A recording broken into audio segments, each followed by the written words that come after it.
You're listening to the All Metal Mode podcast. Sit back and enjoy the shenanigans of Mike and Sue as they discuss all aspects of metal detecting and everything else treasure related. For those of you who play the How Many Times Will Mike Say Relic Machine game, grab a beverage of your choosing and have responsible fun. We hope you enjoy the show.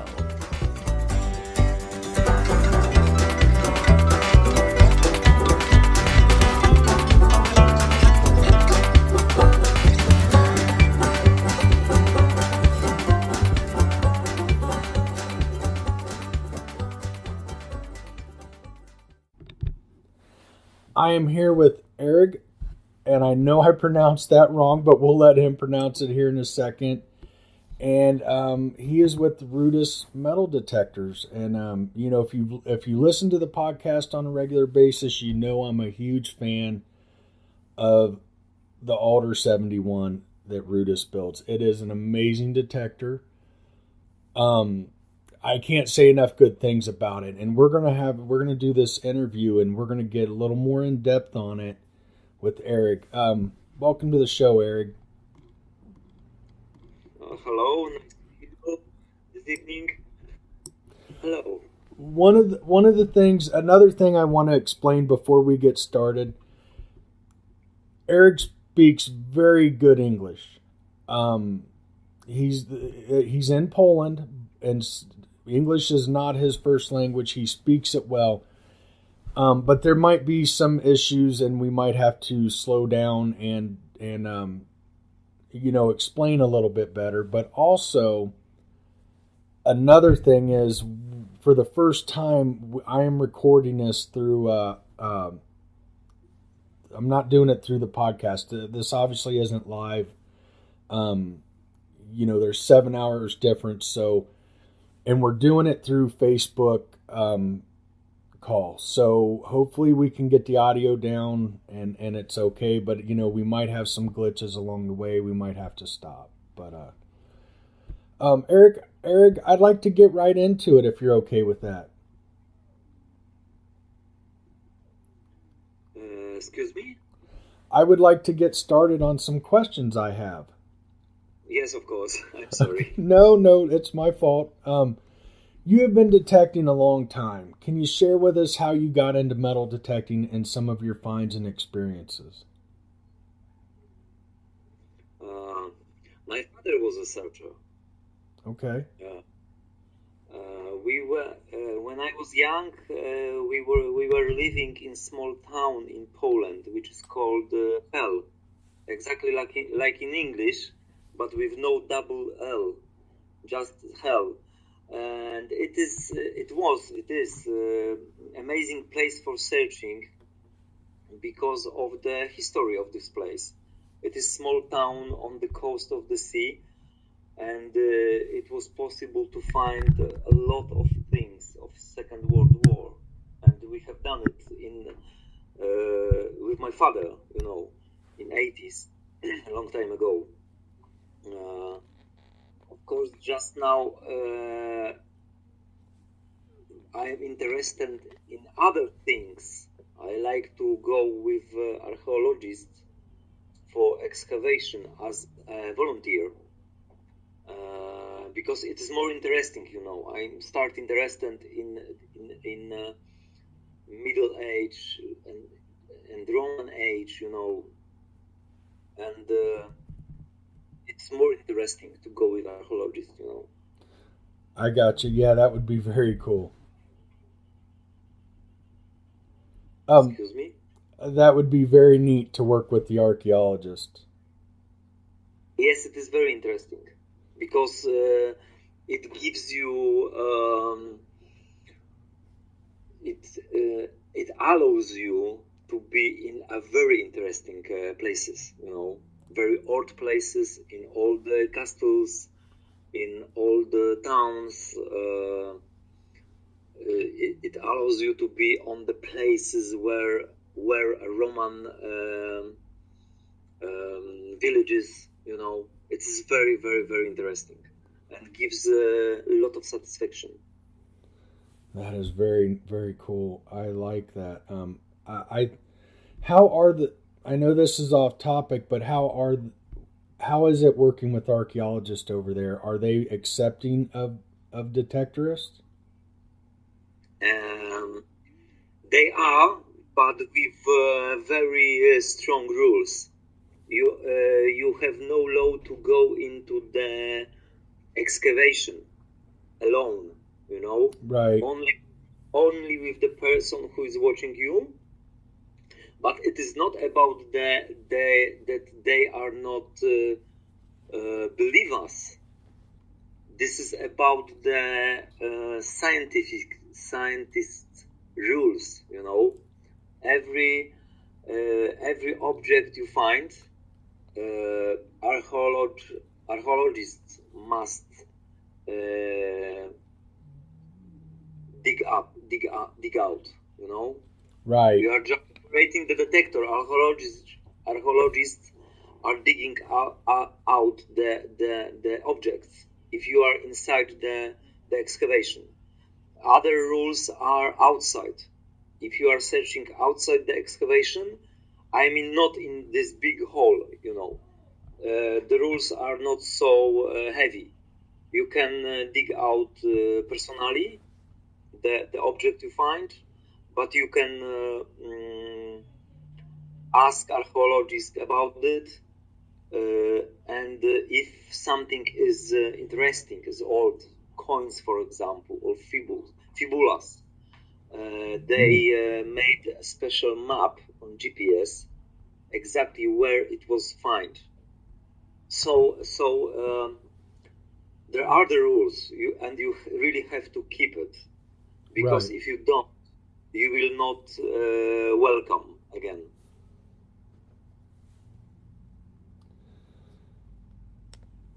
I get that. Yeah, the same thing here in the United States, although overall archaeologists are not very accepting of us. And in general, some are. But yeah, there's very strict rules. So very similar to the United States and stuff. But very cool. So you got started back in the 80s with your father. Yes, I am. That is very cool. Now, have you been on any digs for World War II stuff? Yes, I have, because the Poland is in Europe, in the middle of Europe, and the World War II was 2 times in our country. It was on the beginning of the war in 1939, and it was on the end of the war in 1945-44. And we have a lot of places where our Polish army was surrendering against German, and we have a lot of places where the German army was surrendering against the Russian army, you know. And these places are very interesting. There are a lot of things, a lot of relics of the Second World War. So it is natural in my country that a lot of people are searching for it, because it is interesting for the people. Of course, it's interesting for me too. And it is natural because we have a lot of things in the ground from this period. Right. Now, have you done archaeological? Have you been on archaeological sites that are World War II with the archaeologist? No. No. Okay. We have law in Poland that if you have permission from special office, you can search alone or with friends, but you don't need archaeologists if you have special permission. Of course, not on the archaeological places. If the place is not archaeological, it means if there are no Roman or Middle Age towns, cities, etc., you can search with no archaeologic. You can search alone. Okay, I understand that. Very, very cool. So can you share with me how you went from detecting into building metal detectors? How did that come about?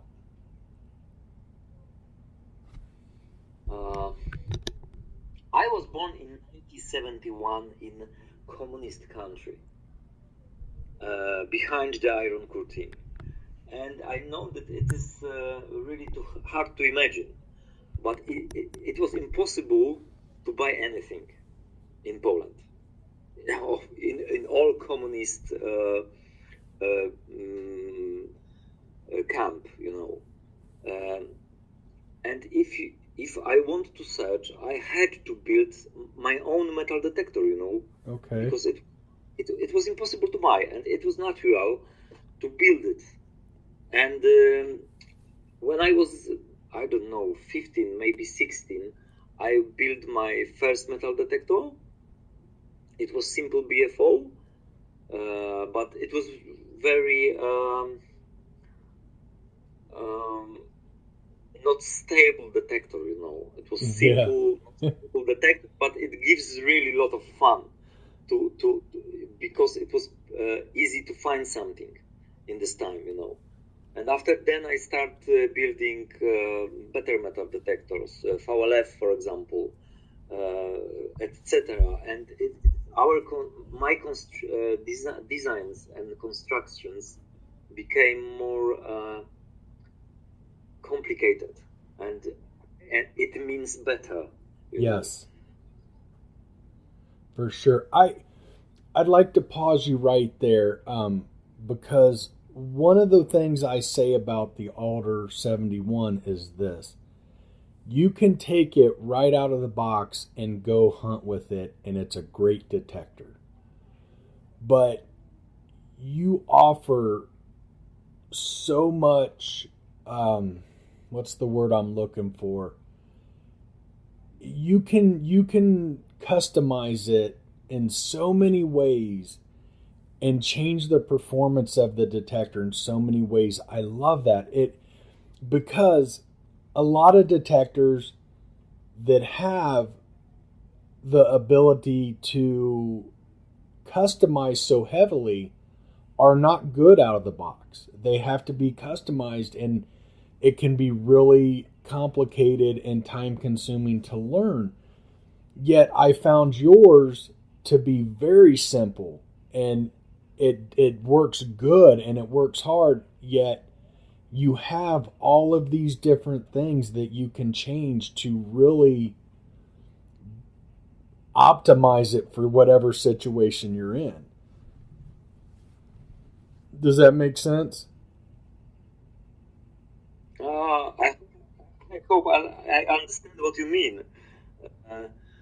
I am an electronic engineer, but I am a searcher, Yes. I'm searching a lot of hours, a lot of time. And I think it is the best connection if the true searcher is designing a metal detector, because I know what I need and I know what I don't need in metal detector. Yes, Mm-hmm. I exactly know what is necessary, and I like flexible things. I like things devices where the user may do a lot, may customize it, But from the second hand, I don't like the devices which have unnecessary functions. A metal detector is just metal detector, nothing more. And I think the best way to build a metal detector is as best as possible engine. It means electronic and the signal processing software, but the user interface must be simple and clear, because when I am searching or other person is searching, we have no time for losing, for clicking, thinking. Where is something in the menu? Menu must be simple, must be clear, and this device must be simple in using. Yes. Of course, it is sophisticated thing, but it must be simple for user friendly. And I think you explained that well. Yes, it is very user friendly, yet very customizable at the same time. And I agree. It's one of the things I love about it. It's just a great detector. But yeah, I think you explained that very well. Thank you very much. And I think you offer something really unique. I'm not saying that there isn't, but as far as I know, you are the only manufacturer. First off, I think people need to know you're a small company. This isn't a huge. You don't have 100 people working for you or anything, but you're a detectorist. You're a searcher first. Your passion is metal detecting. And to put your passion into this metal detector, from somebody who searches on a regular basis, I don't remember if it was you or your wife who told me that metal detecting is your life. And that's so. That's really great. A lot of companies, manufacturing metal detectors, they don't even metal detect. At the top, they don't even metal detect. Maybe some of their employees and stuff do, but I don't know anybody into metal detecting high up in the manufacturer level. You know what I mean? So not only do you metal detect, you own the company, you design, you build, and I think that gives you a really unique perspective and puts a really good detector available for us consumers.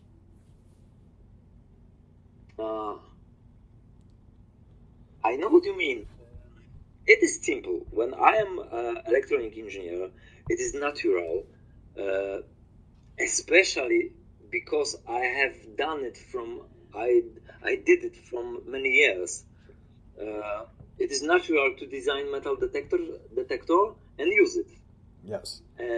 But you don't. But in modern world, just now, you don't have to have a big factory to produce something. Right. Because if you want to produce something, you are cooperating with other companies. We are assembling electronic in the company in Gdańsk. We are producing plastic parts with the company in Gdynia. We are producing stems in other company, Yeah. And to my company, every ready parts are going to one point, and we are just assembling detector, ready product. Yes. From the parts which are made in other companies. And in this moment, I don't have to have incredible lot of money to buy every machines for everything. I'm just designing, and my workers are assembling everything together. And in this moment, it is simple. Yes.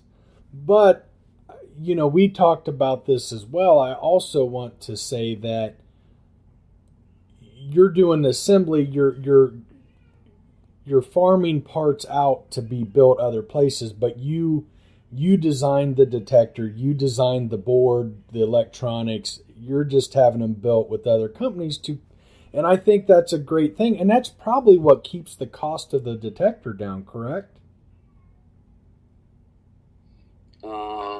It's true, because salary of the designer is very high, of the designers. Mm-hmm. If company have to pay for it, it is a lot of money. And in this moment, I think this lots of money must go back to the company, and we know who is paying for it, the customers.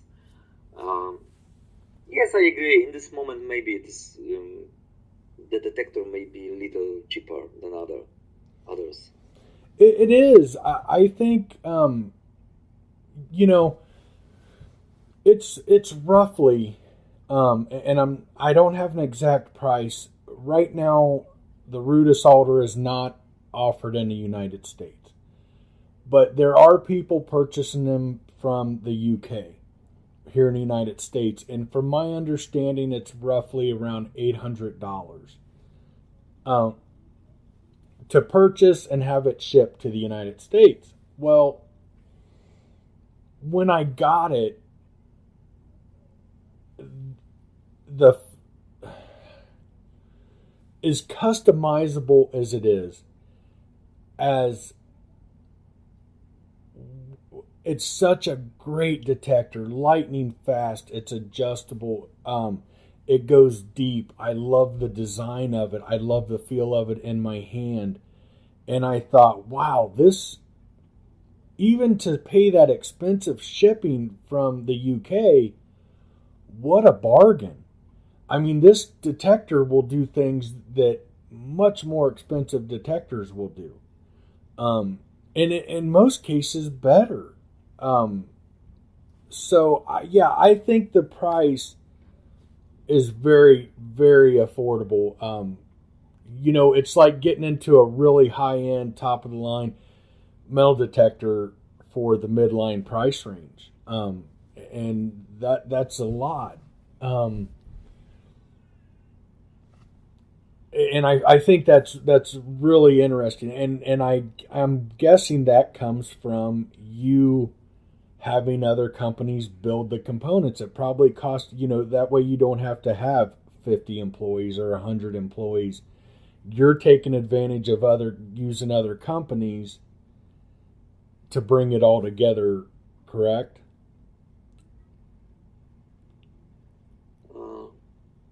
True. Yes, true. And you're an engineer. That's some of the most expensive stuff to pay. I mean, an engineer to have an engineer on salary is expensive, where you're the engineer. I'm sorry, but I don't understand the meaning of the question. I'm sorry. I'm just saying that a company that has to employ an engineer is going to have more cost involved in paying for that engineer, where you yourself are the engineer, bringing the price down. Yes, it's true. But what I think most important is that I don't want to be a businessman. I don't want to be a owner of a big factory. It is nonsense for me,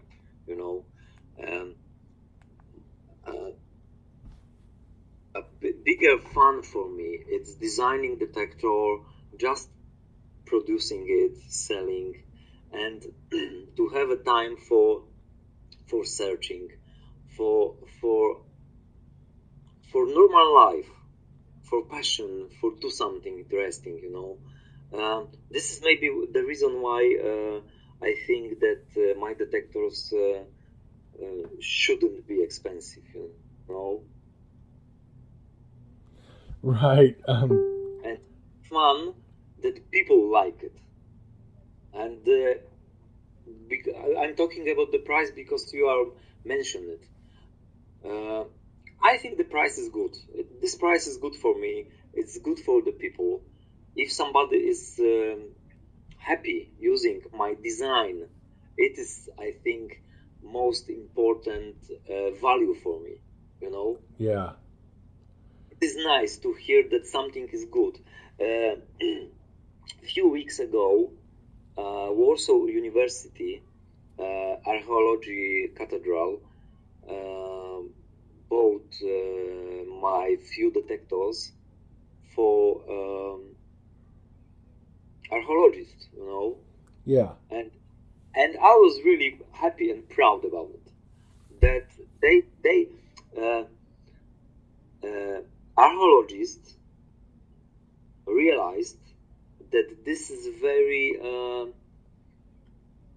interesting device. That using metal detector gives them more than just eye and hands, and it makes me proud, not money. Right. You're definitely talking to you. You're definitely not motivated by money. I'm sure you want to make money and make a living, but you're not a greedy businessman.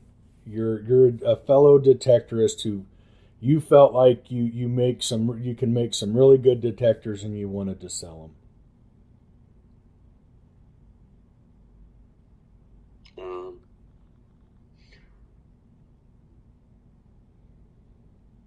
That was just a compliment.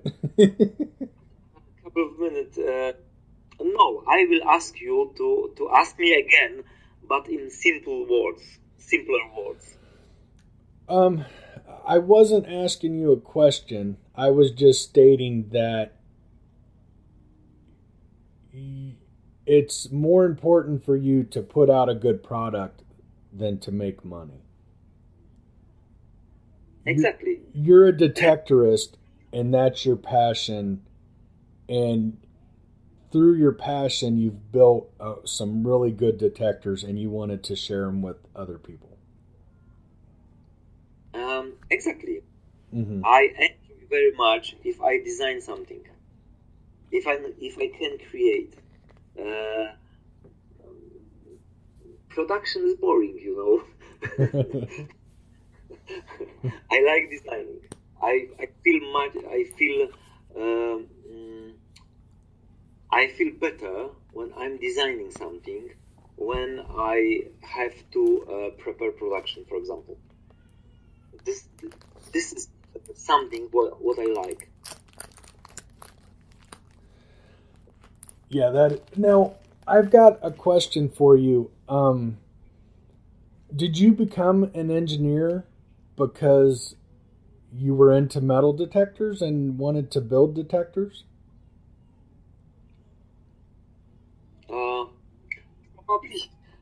Probably yes. Yes. Probably. My second hobby is radio communication, and I like designing the receivers too. And I think that these two passions pushed me to be an engineer, Yeah. And it's true. Eric, let me stop you real quick. What is your other passion? Ham radio. Ham radios. Radio communication. Okay. Ham radios. Oh, okay. I've got you. So that between the two, that's how you became an electrical engineer. Yes, it's true. Yes. Oh, very cool. You find, although I am not, you will find that a lot of people who detect in the United States are also into ham radios. I know several people who are into both, so that's really interesting. Very interesting. I don't know why. It must be some kind of mystery, but maybe it's true. Yeah. So, what made you confident that you could succeed in such a competitive, brand loyal market?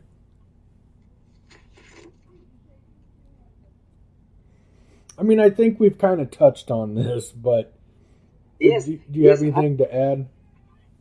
I think that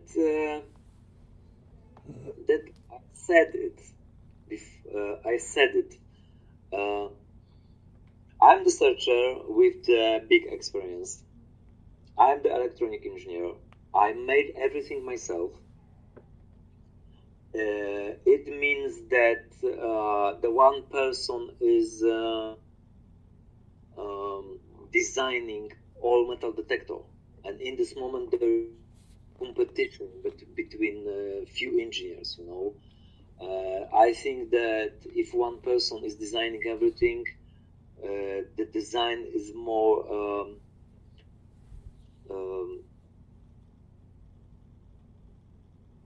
not troubleshooting, if you know what I mean. Yes. And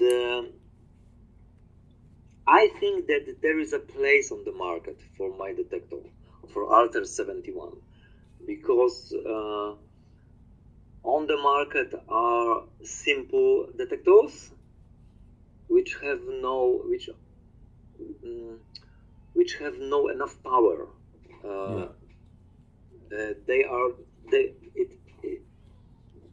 Simple designs. I mean, and the second hand, there are very sophisticated machines, really good, very good designed, top level of the electronic. But in this moment, I see that these machines sometimes may create a problem for user, because the user interface is too complicated, and I can see the people which are losing time for clicking, not for searching, Yes. and asking what's going on, too many things, too many information, it is too complicated. And but my philosophy is to make a great metal detector, best design I can design, but with simple user interface. Yes. Because we have no time for fighting with the machine when we are searching. The device machine must be friendly for user. Mm-hmm. And in this moment, I hope there are people which are thinking this same way as me, and my detectors are for these people.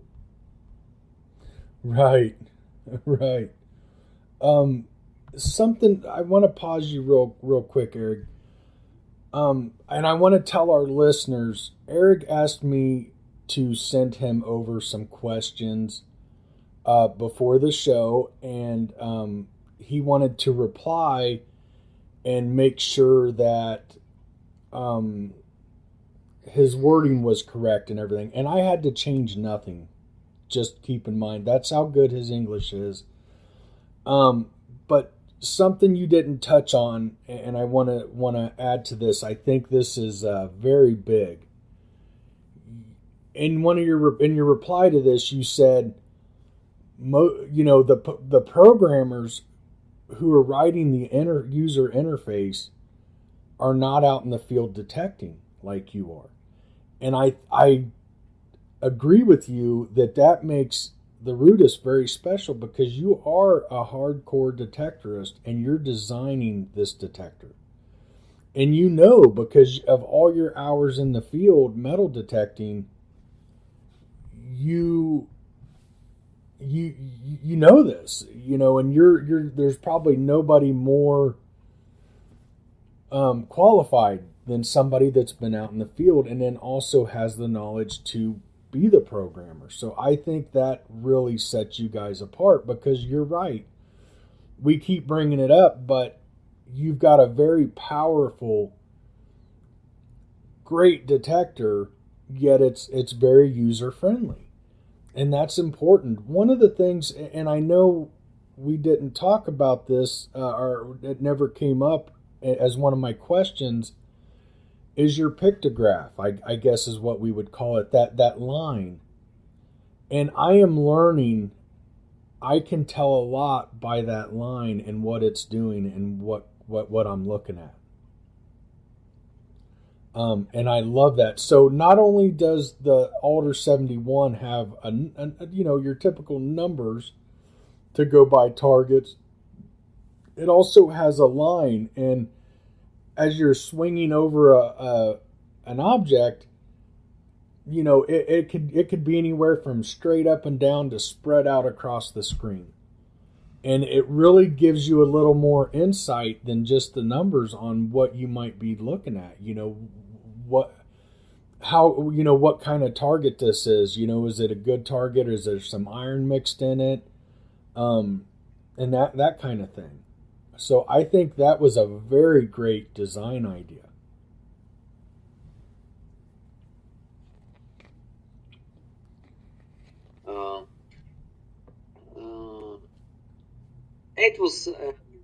It was natural because I don't like to create a copy of something which what exists, and I start to think how to show that the target, it is a big iron, how to show that idea of the target is changing when you are moving the cell coil, but we have had it on in White's XLT, and we have it in Russian constructions for AK, for example. Okay. But I started to think how to do it different way, because I don't want to create a copy of some solutions, and suddenly I realized that the different way to do this is create this type of visualization, Yes. And when I created, I started to use it, and I realized, yes, it's good enough. It may be done, and I start use it in Alter 71. Why 120 points? For me, it is natural too, because a lot of detectors have just 99 points of 100 from 0 to 99, but it is because of the technical reasons. Many detectors are using custom LCD. Mm-hmm.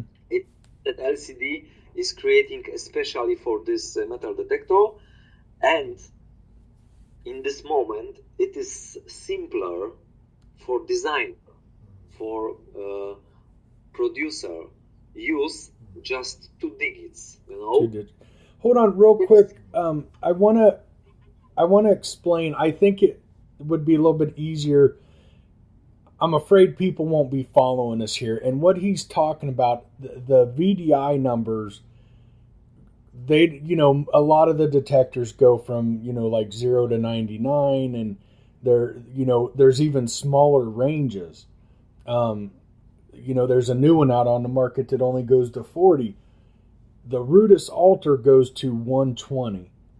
And other detectorists I'm talking to about the Rutus, they love that because now they can see here in the United States, they can tell the difference between a piece of aluminum can and a pull tab and a ring, and you get a better idea of what's under your coil with that wider range of VDI numbers. So I'm sorry, please continue.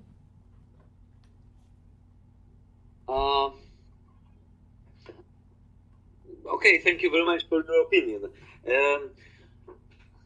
For me, it was natural to design it this way, that I gives 30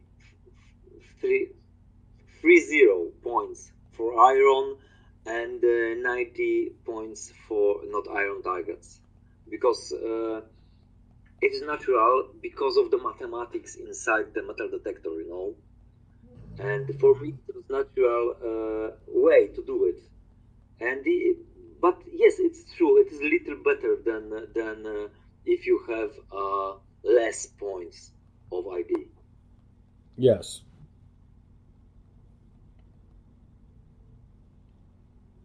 Are you still there? Yes, I am. Okay. I I'm waiting for next question. Okay, there was a click at the end of your last word, and I thought I lost you. So again, I know we covered this. It's a small family business. It's only you've got, I believe, 4 employees, correct? Yes. But you work closely with your contractors who are building the different components, and you design everything. I think that's important for people to understand. You're the designer.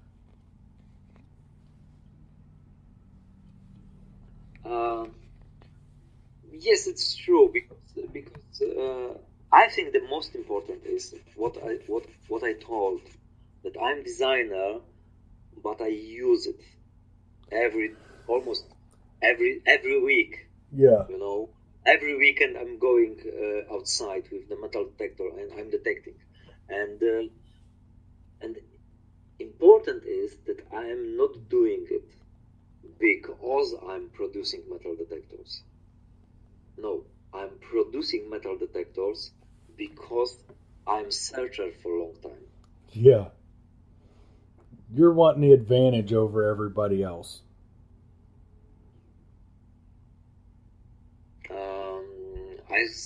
I'm sorry, but I don't understand your question.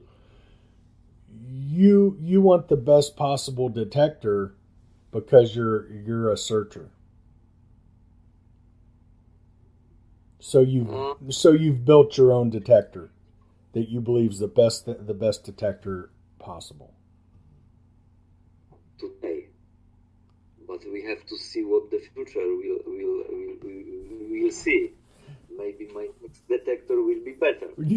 Maybe, yeah. I think that happens with time. You learn more and more, but I think you've really I think you've really built a great detector right now. I can't say enough good things about the 71. It's a great detector. Thank you very much. It took me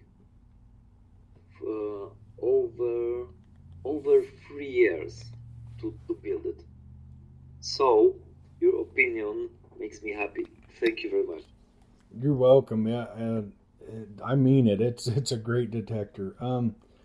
I know we've touched on this question as well, but there are some stuff in here that we haven't talked about. Tell me about some of your first detectors you were building, and even more so, how did you end up with what was the progression to the Alter 71?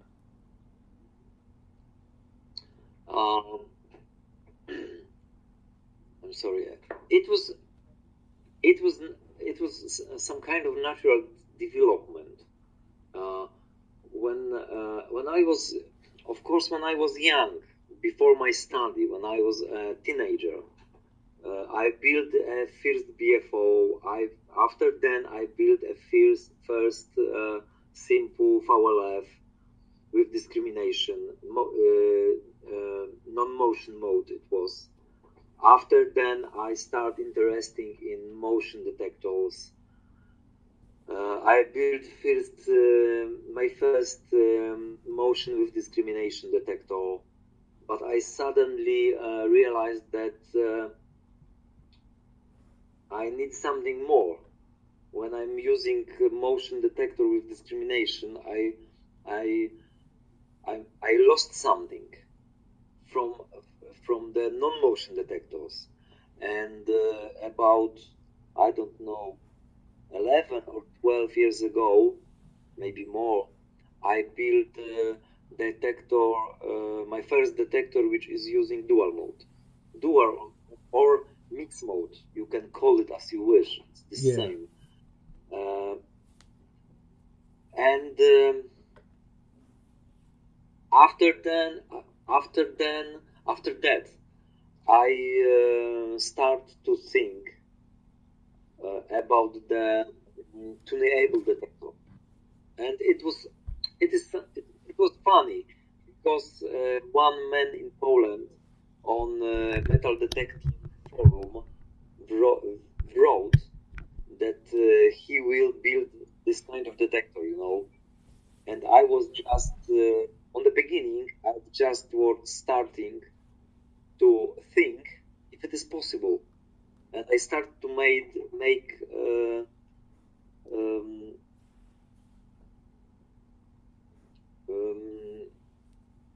I start to try build it, Yeah. I'm started just to looking if it is possible, but suddenly I realized yes, it is possible, and it will be nice detector. And in this moment, I start to think about seriously about it, and I start to build detector.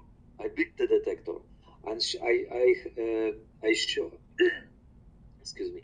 I showed this detector to my friend, which is more experience in in searching than me. I know it sounds crazy, but there are Right. people which are more experienced than me. Because this my friend spent thousands of hours with archaeologists, and he found, I don't know, 50 treasures, for example. Oh, wow. Like, yes, it is incredible person. Incredible person. This my friend I'm talking about. And this friend take this detector, start to using this, and he told me that you can improve this and this and this, and I made it. So, so it is true that I designed this detector, but I was listening the more experienced people than me. I got you. That's very smart. That is a very smart way to do it. Now, you mentioned it, and I'm going to be really honest with you. I have no experience at dual mode yet. I've read a little bit about it. Can you explain to the listeners what mixed mode or dual mode actually does?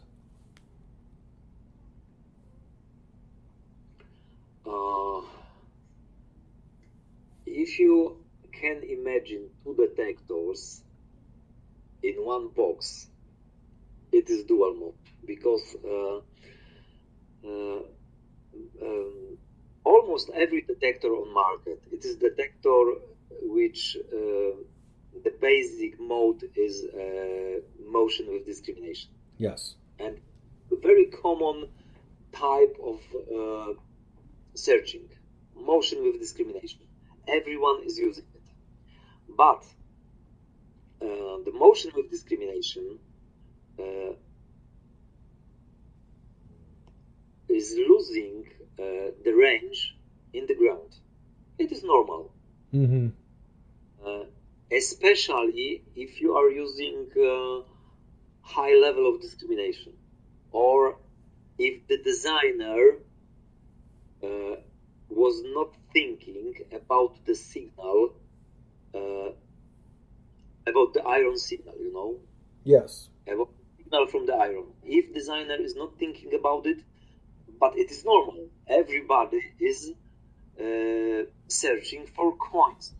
Nobody is searching for iron.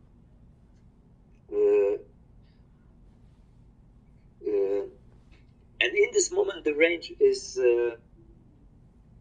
smaller than in the air. It is normal. But Yes. all metal channel, all metal detector, VLF detector, have almost exactly this same range in the air than in the ground. If you put it together, you can hear very deep small targets which are behind the range of the detection motion with discrimination. You are searching, and you know that there is something very deep. Of course, you don't have to dig, but it's your decision. You have the knowledge about it, and you can decide to dig or not. The second thing is, if you are using dual mode, you better feel the size and the depth of the target. And it's true. You know if something big is on the just behind the surface, you know that something big is very deep. The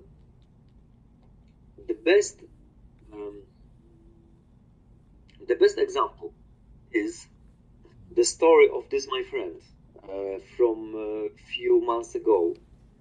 It was in the Atum.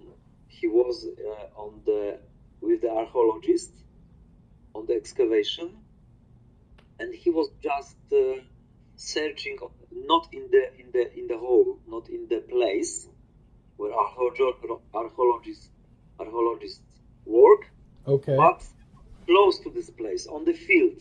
He was searching on the field. Of course, he found Roman coins, fibulas, etc.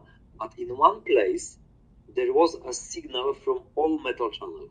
A weak signal, really, really weak, but big signal. This my friend Arthur realized that it may be this signal is very weak, but probably it is something big on the very big depth, you know. Yeah. On this same field was a lot of detectors, the top detectors, you know. Yeah. No one detector can detect this signal. Just all metal mode, all.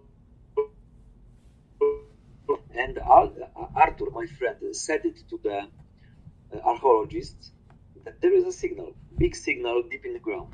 And they opened the hole, and there was a big Roman situla. I don't know how it is in English. Situla, it is big Roman thing, you know. Okay. Made in the 2,000 years ago. Wow. Yes, incredible things. This story is on my website, and this story you can find in the net. Very, very cool. So, what kind of depth was that at?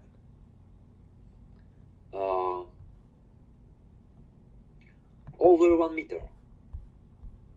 Of course, it is not so deep as you expect, but the ground in this place is absolutely awful. Very high mineralized ground, and over 1 meter, it was enough to kill normal motion detectors. I gotcha. So that's what made it stand out.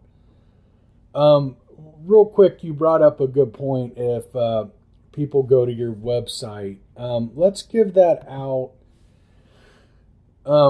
It's, I believe, rutus.com. .pl/en.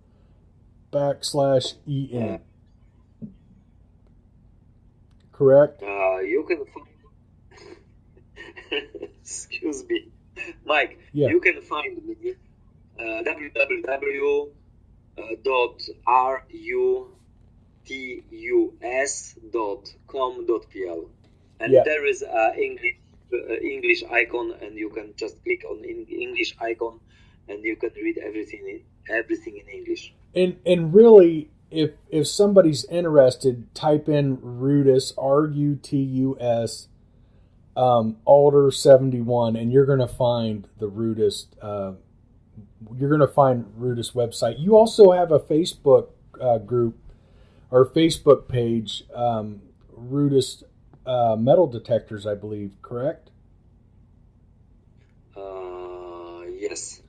Is there anything else we want the listener to know?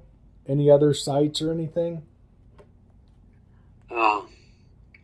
Probably there are a lot of places in the net where you can read about me, because I'm in Poland.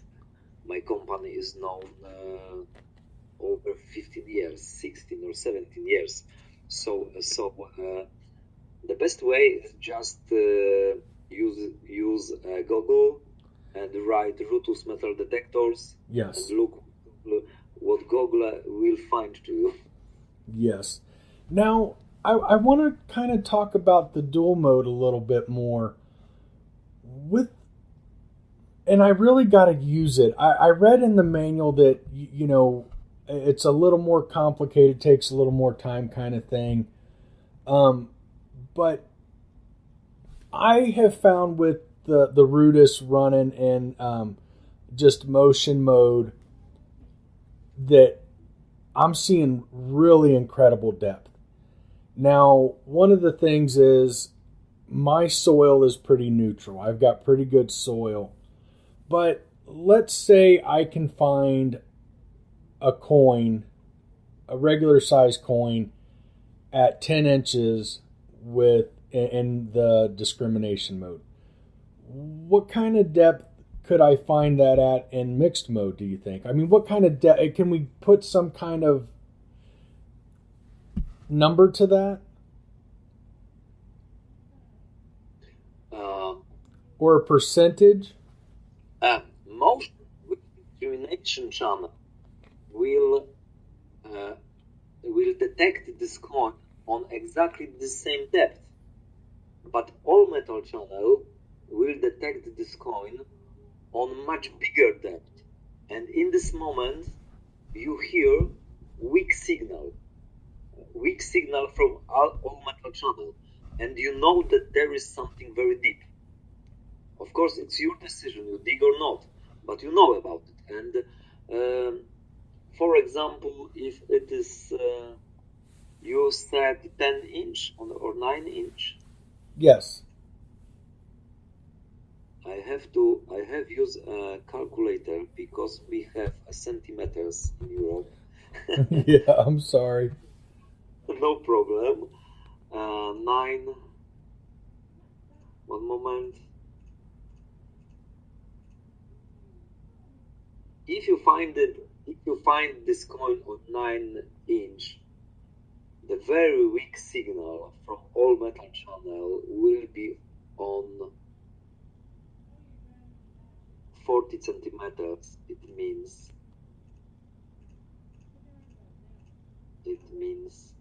15 inch. Okay, that's pretty incredible. But you're gonna get a single tone out of that, correct? You're pretty much, when you're in mixed mode, you're gonna get on the shallower or the stuff that the range that the detector will reach in discrimination mode, and then mixed mode, you're going to hear deeper things, but not necessarily be able to tell what they are as well. Correct? Yes, it's true. You are not able to tell what it is. But most important is that you want that there is a very deep target. Yes, yes. And the decision to dig or not depends on your experience, because if I hear very deep and weak target, but on the small area, I know that it is a small target. And in this moment, sometimes it is enough just swing the coil exactly over the target. And in this moment, the motion channel have a better signal to identify. And if you just swing the coil exactly over the target, sometimes you can see it is iron or not. But if the target is really, really deep, it's your decision. If you are on the place where are interesting coins and you know that they are very deep, you have to dig. Right. And that's fine. That's a great, I will definitely have to start working in that, especially when I'm relic hunting. I'm really curious how that I can see the advantages of that. especially at sites with some age to them and stuff. So next I want to ask, I know we've been on here a while. I know it's kind of getting late evening over there, late morning here. Can you kind of explain the Alter 71, the Argo NE, and Ultima, and, you know, kind of compare them for us? Alter 71, it is the most powerful detector from this family, and this detector was first. But after 1 year, I realized that many people are asking about my old detector, which is called Argo. Mm-hmm. And I decided to rewrite a software from this old detector to new platform. And, great. So Argo NE, it is just next edition of old detector. Okay. But the second reason is that archaeologists prefer this old one detector, you know, because it is a little simpler and because it have a different range of identification. Yes. Because Alter have identification from 1 to 120. Argo have identification from -90 to +90. Yes. Because why archaeologists like it? Because of ceramic. If you have hold on, I'm sorry, say that word again. But they love it because of what? Ceramic. Ceramics? Yes. Okay.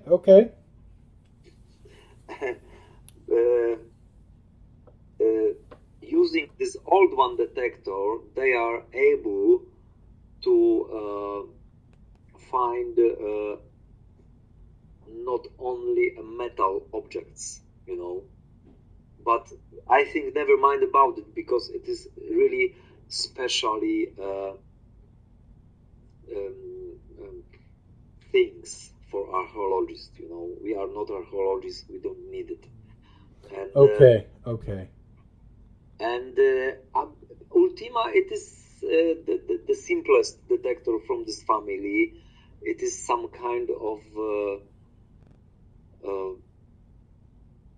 it is for the people who like simple detector. Turn on and go.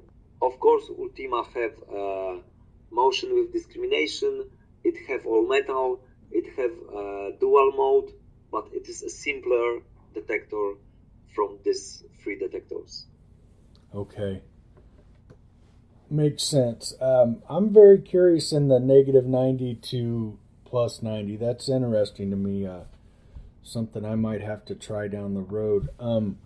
So we know Alter 71 is at the top, and we'll talk about that.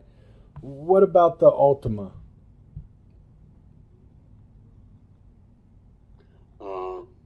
Would you like to repeat the question, please? Because I don't hear everything correct. Can you tell us about the Ultima? Ultima. Yes.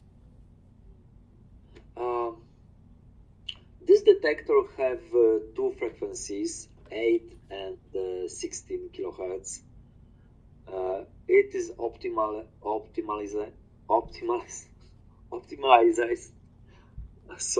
Sorry.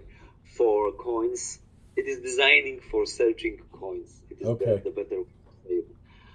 It is designing for searching coins, but with ability to searching big targets. But I was focusing to designing metal detector for coins. Okay. It all metal. It have motion with discrimination. It have dual mode. and just few functions which are really necessary for searching. And that's all.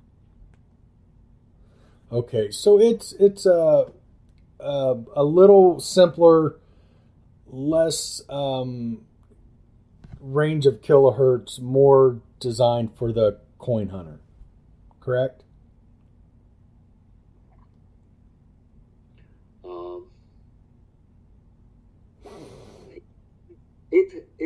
It has 16 kilohertz for small coins. Mm-hmm. It has 8 kilohertz for middle-sized coins and bigger coins, and it is enough for this detector. Okay, yeah, it's designed more for coins. Yes, it's true. Okay, I gotcha. So, boy, I that sounds very interesting as well. I think I will eventually have to purchase everything you got. I'm going to be honest. I'm a big fan. I really am. So now this is the one I want to get into. Tell me what makes the Alder 71 such a great detector. I think we have told about everything.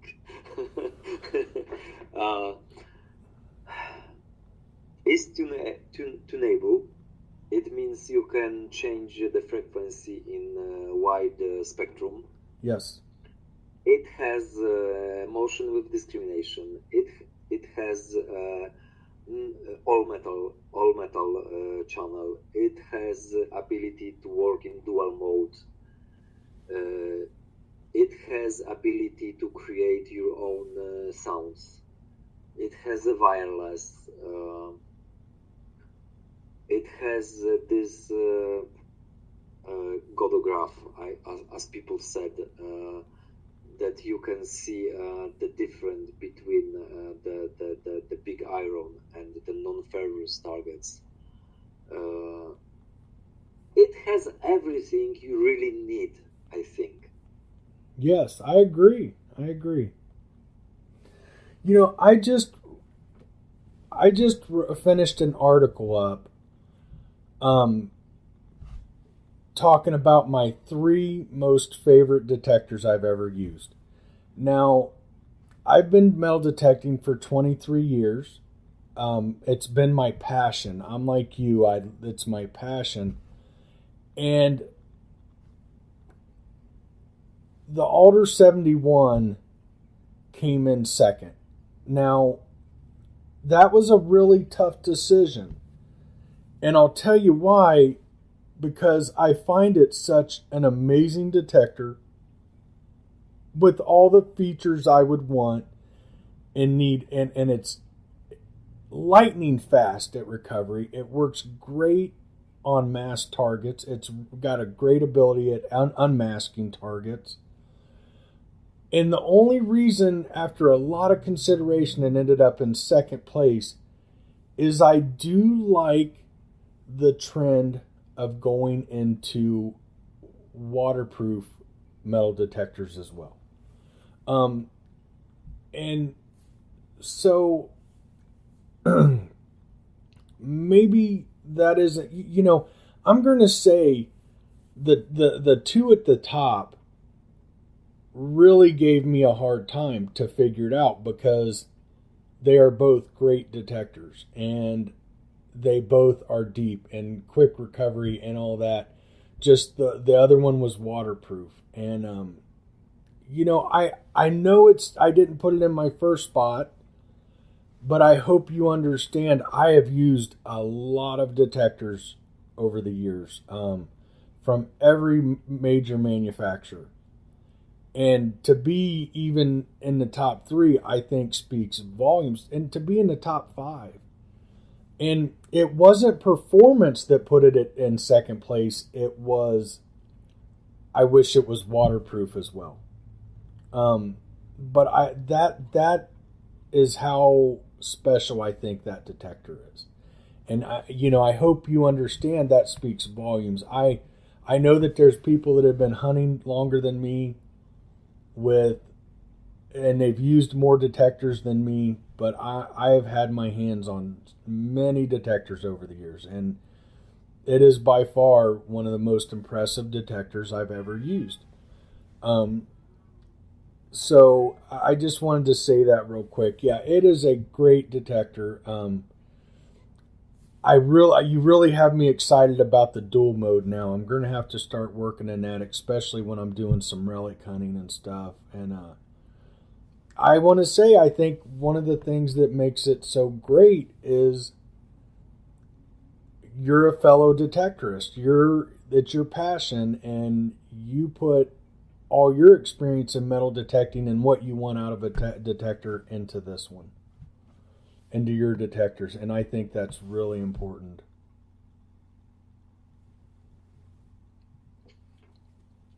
Just now, I don't know what to tell. It's okay. You don't have to say anything. We can move on to the next question. No, I'm really happy. I'm really happy because it makes sense for my work, for my passion. It makes sense for this long nights with the computer when I was writing a software. It makes sense for made probably 5 or 6 prototypes of Alter, which every prototype was going to the bin after 3 months. Yeah. It makes sense for everything what I for thousands hours of my work. So it makes me really happy. So thank you very much that you like my detector. Good. The next question, I think what we're going to do, because we've already covered it, I just want to, what I'm going to do is take some of what you wrote back to me and point this out. So just bear with me here. So the next question I had was, I said one of the things I love about the Alder 71 is your VDI goes to 120, giving it great separation of targets.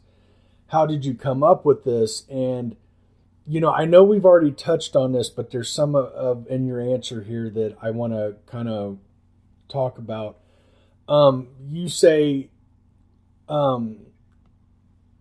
it's harder to program 3 digits, but it was more natural, and you felt like it needed to go up to 120. You say it's more natural. Can you kind of discuss that? Why is it more natural to go to 120?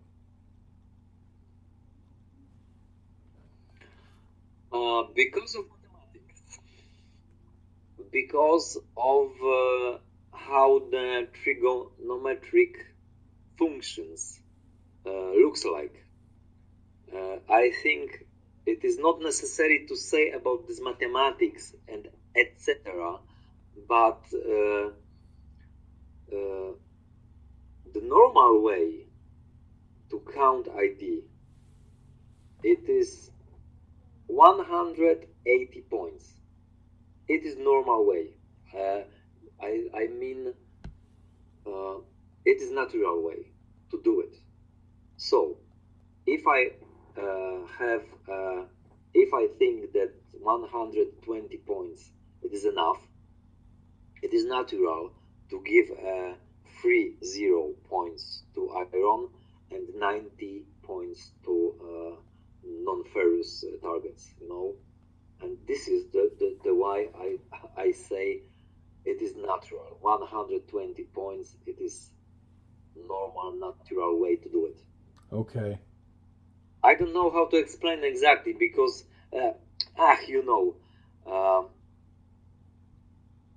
it is philosophy of designing. It is the philosophy of build something. It is exactly like architect. Every architect has his own style. Every electronic engineer his own style. and and I don't like to make a copy of something. Yeah.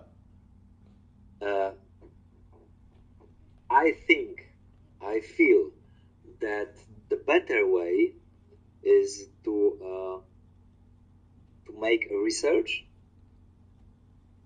to think about what you know, and design by your own way. It is really better to do everything in electronics, because if you too often look at other designs, you start to think like every designers, and in this moment you are mentally not able to create something new, because you are thinking like everyone think, and you are building something like every client expect that it will be built, you know. But in this moment you have no your own place. Maybe other way. And in this moment you are not able to show something which is different than other things. You're not restricted by what others are doing. You're not No. you're not following everybody else's designs. You're coming up with your own is pretty much what you're saying. Yes, exactly, because I have my own experience in the forest, in the fields. I know exactly what I need when I'm metal detect, when I'm searching, you know. I know maybe it is stupid, but I believe in my experience, my own. Uh, and when I feel that it is necessary, I don't hesitate to ask other clever people. Right, right. And that's genius. I love that answer. Another thing that you had said, and I don't think you touched on this, is you said it's easier to produce an LCD that only has 2 digits, and it's cheaper to produce and all that. And with the 71, it has a custom LCD specifically designed for 3 numbers, and I think that's awesome. Oh, I'm using graphic LCD, and it gives me ability to read on the screen exactly what I need.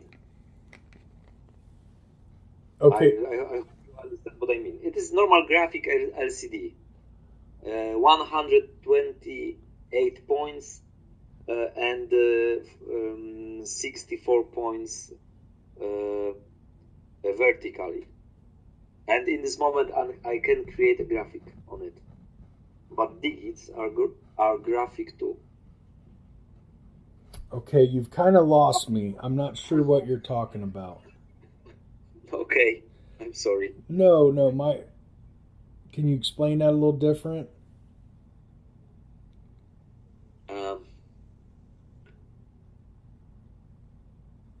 I'm afraid that my English is not enough flexible to do it. Okay. But I try. There are 2 different types of LCD. One type, it is a graphic LCD. It means you can show everything what you want,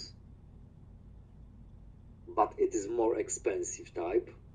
Yes. Or you have just a screen and the liquid inside, and everything is ready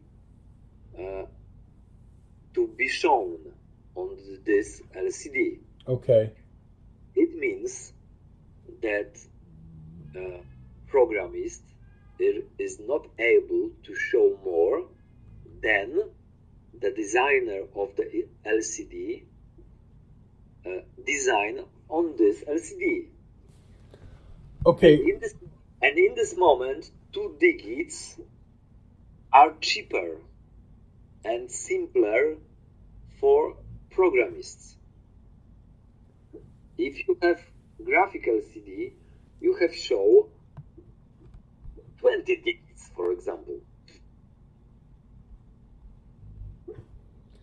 So let me make sure I'm understanding you. Are you saying that it's the LCD screen that you are using is more programmable and more customizable?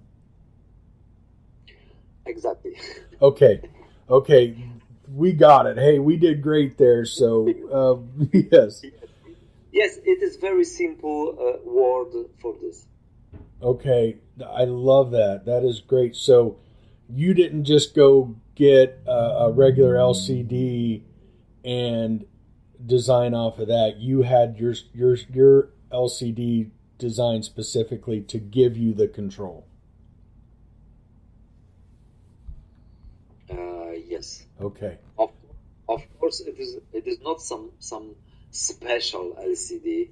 It is normal LCD. You can buy it in the companies which are producing it. But yes, I agree. It is LCD where you can show everything you want. Okay, more programmable, more friendly for you to do whatever you want with. Exactly. Okay. Now, this next question, I was really fascinated with the answer, and I think this will clear a lot up for people, and that is, the question is multiple frequencies on the Alder 71, it goes from 4.4 to 18.4 in increments of 0.2. And to me, that is just incredible. What that ends up with 71 different frequencies, correct? Yes. That's where the name came from. So, why was this range chosen, and why is there such a fine adjustment? As I told you, I like flexible things. Yes. If you are changing frequency for few kilohertz, it is changing characteristic of the detection. It means low frequencies for big targets, low frequencies for big silver coins, middle frequencies for normal regular size coins. For example, 40 kilohertz for small middle ages coins, 80 kilohertz for gold, for example. Yes. You know what I mean? Yes. You know what I mean? But if you want to use 16 kilohertz and there is some device which is emitting EMI close to you, Mm-hmm. and you have no ability to change frequency in the very small steps, Yeah. you cannot work. You cannot work. For example, you are using a detector with 2 frequencies. For example, you can choose 8 or 16 kilohertz. Yes. But you are looking for part of the gold, small.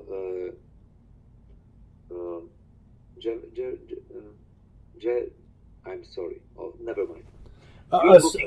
For small gold, we can. Yes. Yes. You are looking for something really small, and you have to use 16 kilohertz. Yes. But you cannot because of EMI.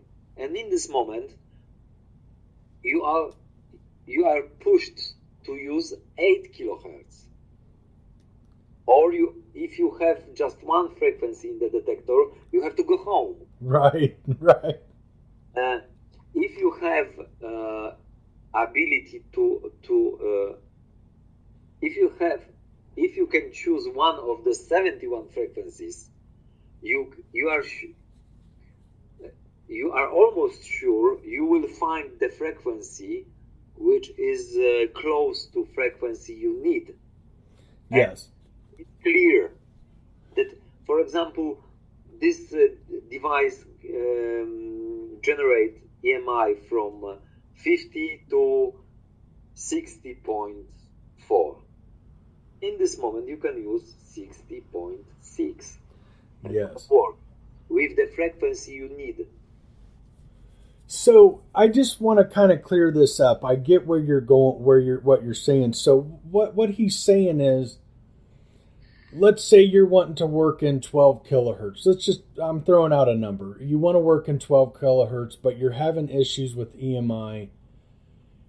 You know, you might be able to go to 12.2, 12.4, 15.8, something like that, and still be able to work in there in that range, that small range, without EMI. And I love that. That's a great idea. Although I do have to say, I haven't seen the Rutus affected much by EMI. I think it handles EMI in general really good. Now, with that said, let me ask you this. Let's say you're in heavily mineralized ground, and let's say again we're at 12. Can we use that fine adjustment to handle the mineralized ground better? No, it's not going to help with mineralization. No. If you are there are two basic rules about the ground. I think just now for fast thinking. If you are working on wet ground, you have to use low frequency. If you are working on heavy mineralized ground, in the meaning of iron in the ground, I don't know the word in English. Never mind. In this situation, you have to. The better is to use a high frequency. Okay. Yeah, I understand, but okay. Let's say you're in heavy mineralization and you're hunting in 18, or can you maybe quiet it down a little bit with that? You know, let's say you went to 18.4 or 17.6. Do you find any fine adjustment in that really bad soil? No. Okay. So that falls back into the big ranges. You know, you're okay. No, I got you. It was just a question I had that I thought might be possible. So, of course, when you're talking 4.4 to 18.4, 4.4 is more for cache hunting, looking for big objects. You start getting up into 8 and such, you're more kind of in a coin range, 8 to 16 really, and then probably 16 to 20 is more like gold or high mineralized ground.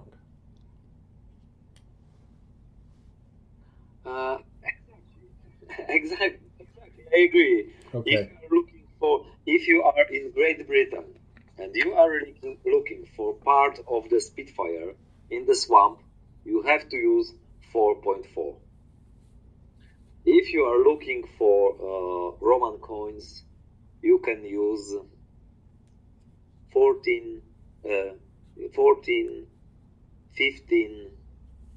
Exactly. If you are looking for small part of gold, you have to use 18. Okay, yeah, exactly. And I think we covered that good. And we are at my last question. So finally, I know I feel like I'm keeping you. I know this is difficult. can you share with us what's coming out of Rutus next? What are you guys working on? Can you share? No problem. I enjoy. I'm not native speaker, and I really need time to change my mind, to start to think in English, Yes. and it takes half of hour. After half of hour of speaking English, I feel much better than on the beginning. Good. True.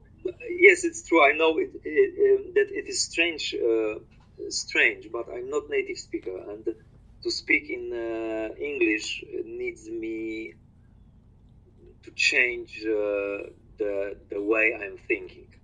Right. And so just now I am enjoying. Just now it is no problem for me. Good. The bigger problem was on the beginning.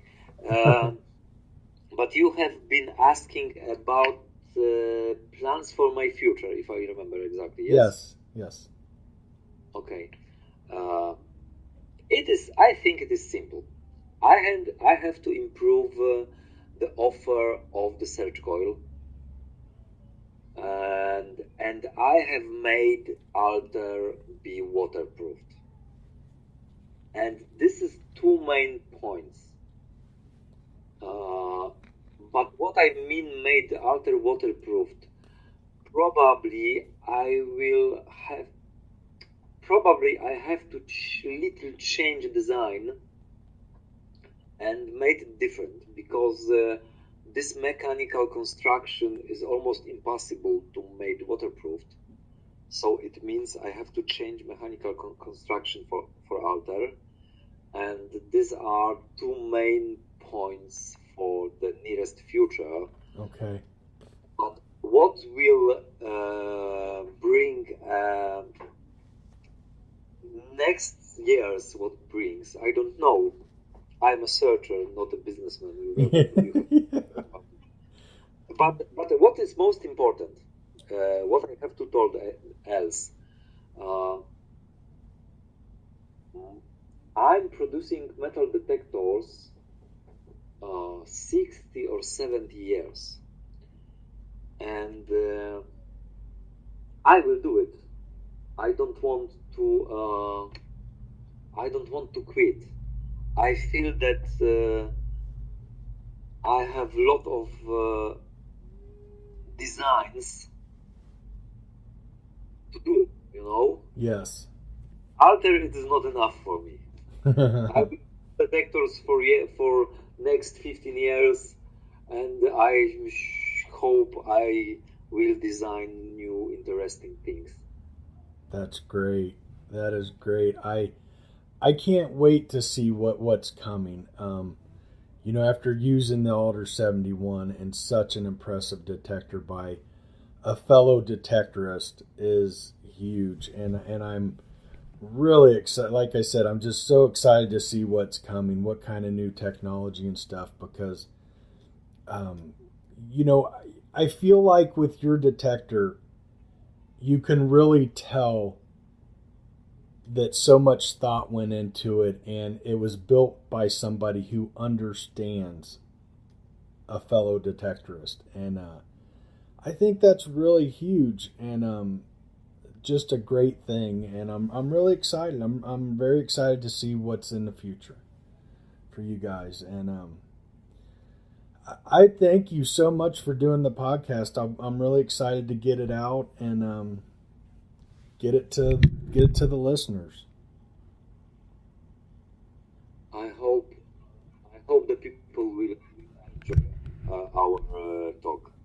I know they will. You did awesome. I think you really explained a lot of things. I think there's some questions out there of why things were that we cleaned up that we cleared up, and are very understandable now. So I think it went great.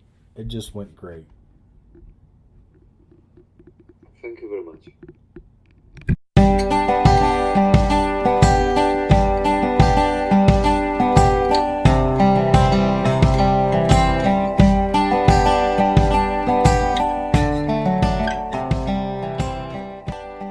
The All Metal Mode podcast is sponsored by Digger's Den. If you are looking for a metal detector, get in touch with Mike or Brian. Together, they have years of experience with many different brands and models.